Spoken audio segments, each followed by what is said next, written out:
have trouble lining up your cardstock pieces when you're making a card? Then don't. Hi, I'm Jessica Taylor from Ink It Up with Jessica, and in this video, I'm going to show you how you can stop worrying about lining up all your paper pieces straight. The key is to layer your pieces at an angle on purpose. The easiest way to make a card is like this, with no layers that need to be taped down straight. I did do some embossing on this background piece here, but you don't need to do that. I'm going to show you how to make this card from start to finish and give you some tips along the way. For my card base, I have a 5.5 by 8.5 piece of Blushing Bride cardstock. So this is just half a sheet of 8.5 by 11. And I'm going to line it up at 4.25 and use my scoring blade to score it. Then I'll line up my corners and give it a good crease with my bone folder. You don't have to do the scoring first. You can just fold it in half, but I find it's easier for me if I do the measuring and scoring first. So that's our card base. For my floral piece, this is 3 inches by 4 inches, and that is a size of pattern paper that I love to use all of the time. This actually came from a 4 by 6 piece of pattern paper from Stampin' Up! That I just cut in half. But when you use 12 by 12 pattern paper, you can easily cut it into 12 3 by 4 pieces, and I have a video that I'll link here if you'd like tips for cutting. This Night of Navy piece is 3.25 inches by 4.25 inches, so they do layer perfectly together if you did want to put them on straight like this. But when you do them at an angle, you don't have to worry about lining them up so much. You can kind of just plop them down. Again, you don't have to emboss this back piece, but I like to give it a little bit of texture because it adds interest. I'm using the Stripes 3D folder for that, so I'll go ahead and put my cardstock in. This 3.25 inch is just exactly how wide the folder is. And because this is a mini folder, I'm going to use my mini Stampin' Cut and Emboss machine and put down number 1 plate and then put this on top. There is some debate about whether you should put the open end of the folder first or the folded end first. I have always put the open end first. I've never broken a folder and it works for me. So I think it is a matter of personal preference. The number 4 piece on top, because this is a 3D folder. And make sure you stagger your plates a little bit so that it will roll through nicely. And then I have a nice textured piece of cardstock. So let's go ahead and put those on the card front at an angle. I'm using the Stampin' Seal because I like double-sided tape. You can use whatever kind of adhesive you prefer. I know a lot of people prefer a glue, and that is, if you're a beginner, it's a little bit easier because it gives you more wiggle room. A lot of times tape, once you tape it down, it's stuck there. So I'm putting that down on an angle, just like that. Don't overthink it. Your card is going to turn out beautifully.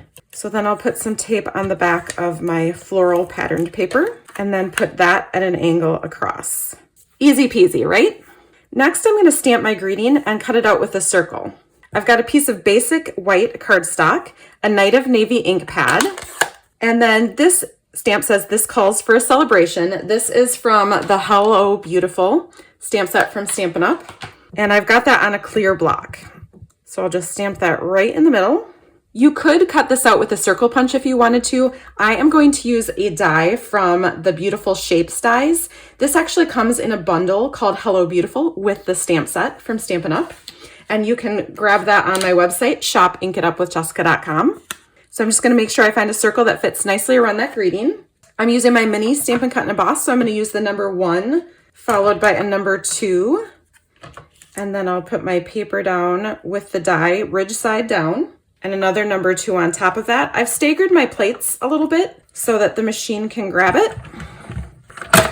I'm going to use the Banner's Pick-a-Punch to make this little piece back here. You don't need that. You could just put your circle on and that would be fine. But for this, you want to cut a piece of cardstock that is 1/2 inch wide. I often have a lot of scraps that are this size. And then however long you want it, you want to cut your piece 1/2 inch longer because you're going to punch a little bit off to make those banner ends.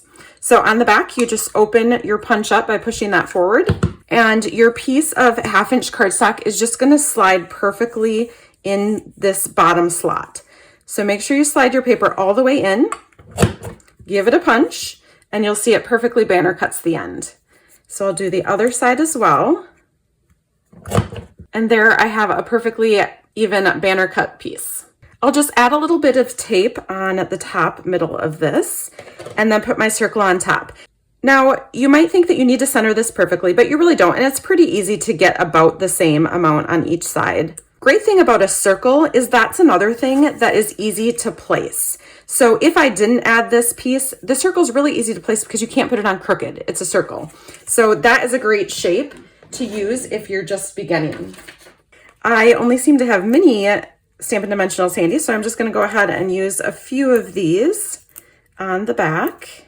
You could also use the full-size dimensionals. If you put your fingernail like right in the middle, it's going to pop up the edges, so the backing is easy to get off. And I love how these dimensionals just add a little pop to your cards. So I'll put that right in the middle. Again, if you're worried about getting this straight, just do the circle and don't add that little banner piece.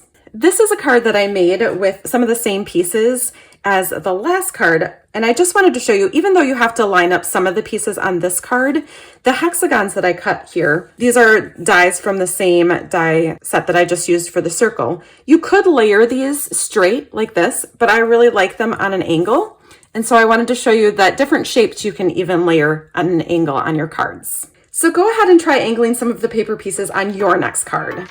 If you like this video, please give it a thumbs up and don't forget to subscribe for more card making videos. Happy stamping!